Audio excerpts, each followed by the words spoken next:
ब्रह्मा मुरारिस्त्रिपुरान्तकारी भानु शशिवो मृषतो बुधस्य गुरुश्च शुक्रः शनिराहुकेतवः सर्वे ग्रहा शान्तिकरा भवन्तु। ओम श्री गणेशाय नमः। श्री जगदम्बा दुर्गा देवी नमः। अब हम आज चंद्रमा के नवम भाव की स्थिति के बारे में इस टॉपिक पे बात करेंगे कि चंद्रमा नवम भाव में बैठकर शुभ फल क्या क्या करता, क्या करेगा और क्या हानि करेगा। इस बारे में आज जो है इस विषय पे हम बात करेंगे, इस टॉपिक पे बात करेंगे।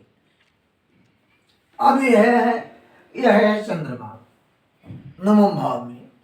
तो कहते हैं कि यदि चंद्रमा नवम में है आपकी कुंडली में तो वह सब सुखों से युक्त, प्रिय माने अच्छा, और यदि क्षीण चंद्र है तो नवम भाव में धन से हीन, धर्म विरुद्ध कार्य और निर्गुण और मूर्ख होता है। यदि इसी क्षीण चंद्र पर नवम भाव में चंद्रमा है, ऐसी चंद्रमा पर, यह चंद्रमा क्षीण है, अगर इसी पे बृहस्पति की या शुक्र की या बुध की दृष्टि, तीनों में किसी की दृष्टि अगर चंद्रमा पर पड़ती है तो वह क्षीण चंद्र होने के बावजूद भी उसको धर्म से भटकाएगा नहीं, शुभ फल ना करे, लेकिन धर्म से के विरुद्ध कार्य नहीं करवाएगा, वो धर्म से जुड़ेगा, किसी न किसी का संगत पकड़ेगा। यदि यहाँ पे शनि की दृष्टि पड़ गई 1 2 3 4 5 6 7, या शनि यहाँ है तो 1 2 3, तब ये धर्म से और धन से दोनों क्षीण कर देगा। अरे भाग इसका जो है, यहाँ भाग्य का भाव विचार है, अधर्म का विचार है, तो धर्म से गया भी और धन से भी गया, दोनों से हीन कर देगा। तो जितना शुभ ग्रह की दृष्टि क्षीण चंद्रमा पर पड़ेगा, शुभ ग्रह की दृष्टि पड़ रही है तो जो है धर्म के विरुद्ध कार्य नहीं करने देगा, और यदि पापी ग्रह का की दृष्टि पड़ गई तो तब तो जो है वो धर्म विरुद्ध कार्य करके ही रहेगा, किसी के मनाने से नहीं मानेगा वह, क्योंकि वह उसका आचरण ही ऐसा करेगा। इसमें कई चीजें हैं। यदि चंद्रमा क्षीण का है और बाल्यावस्था का है या मृतावस्था का या वृद्धावस्था का है, तो ऐसी स्थिति में चंद्रमा सुख का मालिक होता है चतुर्थ भाव का। तो चतुर्थ भाव से जब वो खुद कमजोर होगा तो जिस भाव का मालिक होगा उसे सुख फल देगा ही देगा नहीं।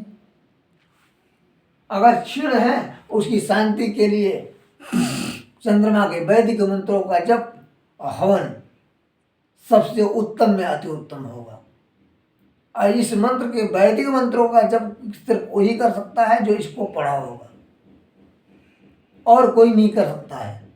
अक्सर लोग देखते हैं कि चंद्रमा का अरे कुछ हो गया, बैठ गए चंद्रमा का जप कर दिए, वैदिक मंत्र का हो रहा संकल्प तांत्रिक मंत्र जप कर देते हैं, उसका परिणाम नहीं मिलता है तो कहते हैं हमारा कुछ लाभ ही नहीं मिल रहा है।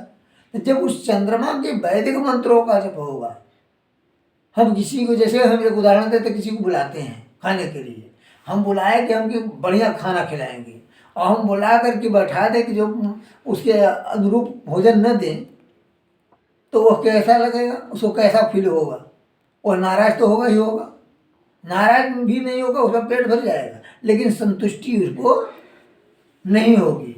कुछ देर के लिए वह प्रसन्न हो जाएगा लेकिन उसके मन में तकलीफ रहेगी। तो वह पूर्ण रूप से लाभ नहीं दे सकता है। कुछ देर के लिए राहत दे देगा, लेकिन पूर्ण लाभ वह नहीं दे सकता है। इसलिए अगर चंद्रमा को शुभकारक बनाना है, शांति करना है, चंद्रमा अनिष्टकारी हो, तो चंद्रमा के वैदिक मंत्रों का करा के हवन कराने से ही उसकी शांति होती है। और यदि आपको यह मंत्र जपवाना है, आपके सब जानकारी में कोई ऐसा विद्वान नहीं मिलता है कि जब करने वाला, तो आप जो है आप उस वीडियो में नंबर दिया जाएगा, दे रहे हैं, इस नंबर पे बात करें, आपका जब होगा। हम खुद करवाएंगे और अपने संरक्षण में करवाएंगे, इसमें कोई भी शंका नहीं है।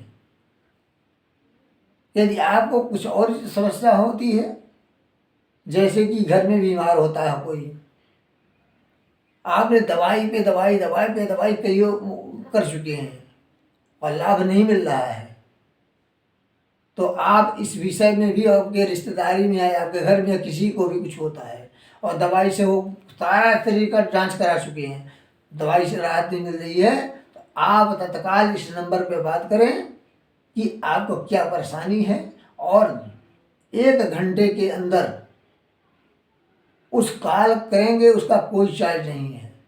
आपको आराम दिया जाएगा। आराम देने के बाद दूसरे कॉल में जब होगा तब आपका चार्ज लगेगा, जो पूर्ण रूप से आपके को समाधान बताया जाएगा किया करने के लिए, तब कराने के लिए, तब आपका पैसा लगेगा। आज के वीडियो में इतना ही। जय माता।